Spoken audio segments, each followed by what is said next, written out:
Some things from the ancient world we understand completely. We know how the Romans laid their roads and what the Egyptians ate for breakfast. And then there are the other things, the objects and the places we have dug up, studied for 100 years and still cannot explain. Today we are counting down the 5 biggest unsolved mysteries of the ancient world, working from strange to genuinely unexplained. Number 5.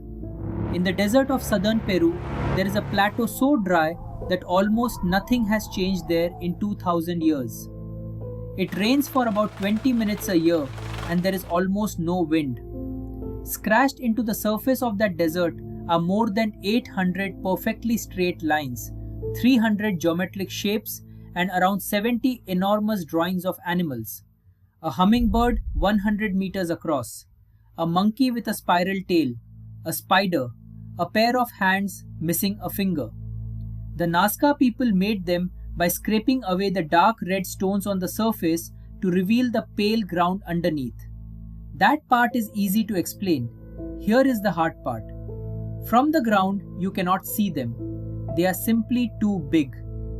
The shapes only resolve into pictures from about 300 meters in the air, and nobody noticed them at all until aircraft started crossing Peru in the 1920s.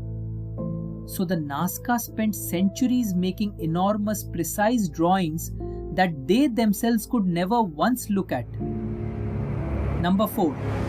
In 1901, a boat of Greek sponge divers sheltering from a storm anchored off a tiny island called Antikythera. One of them went down to look around and surfaced saying he had seen a pile of dead bodies on the seabed. They were statues. It was a Roman-era shipwreck. The divers brought up bronze arms, marble horses, coins, jewelry, and one unremarkable lump of corroded green rock about the size of a shoebox.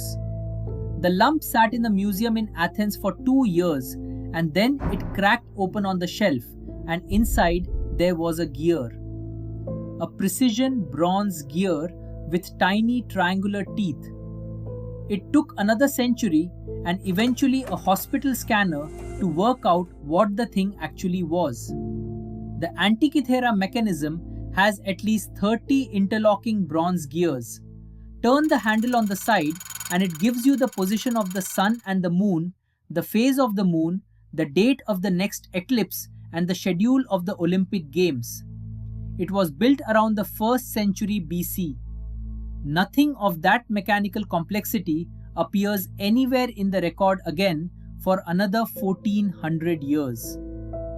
We still do not know who built it or how something that sophisticated could be invented, used, and then completely forgotten. Number 3. Around 1200 BC, the Eastern Mediterranean was the most connected place on Earth.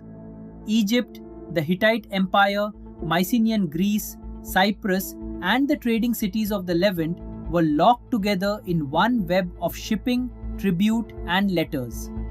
Within about 50 years, almost all of it was gone. City after city was burned and never rebuilt. In Greece, the ability to read and write vanished so completely that it did not come back for 400 years. Some regions lost 90% of their population.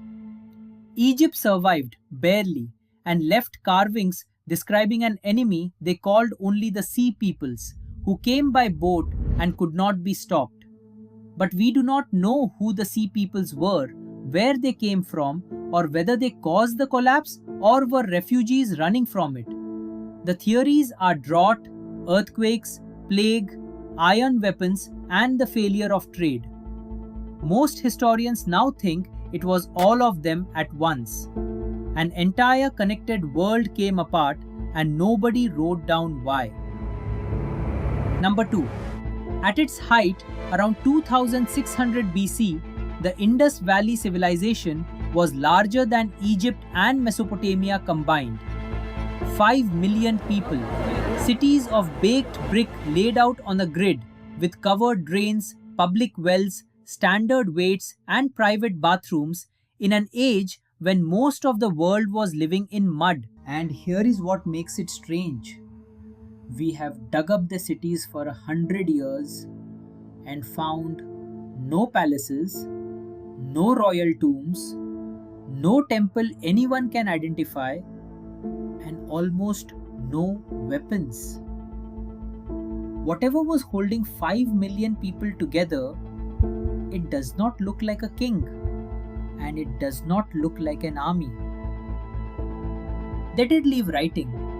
Around 4,000 short inscriptions, mostly on small stone seals in a script of a few hundred symbols.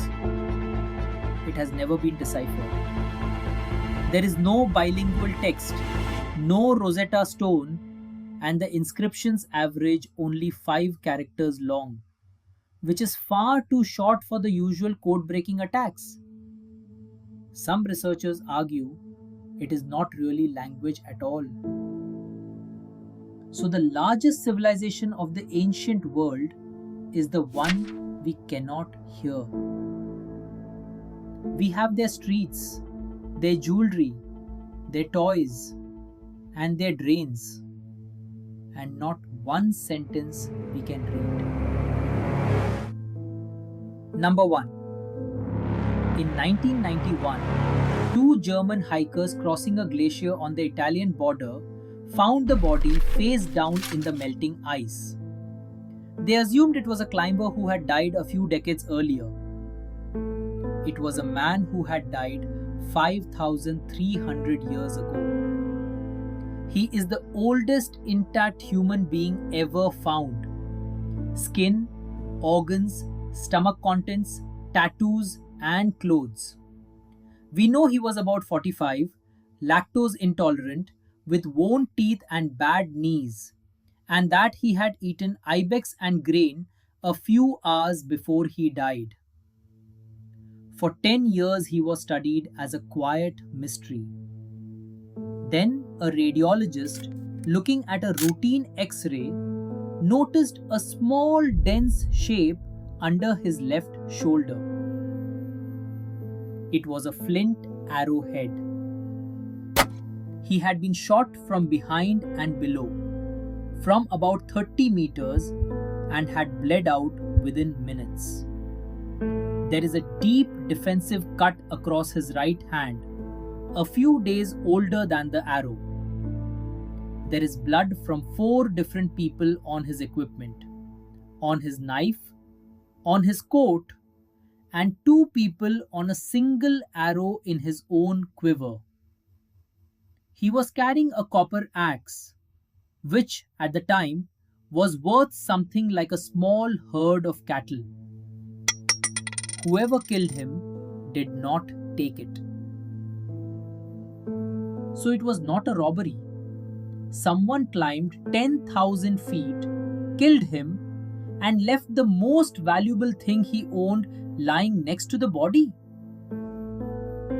5,300 years later, that case is still open. 5 ancient mysteries, and not one of them is really solved. What they have in common is that the thing we are missing is never the object. We have the object. What we lost is the explanation, the ordinary, obvious context that everybody alive at the time would have known without being told, which is worth remembering about our own time too. If you want a part 2, tell me in the comments which one you would want to solve. Stay curious.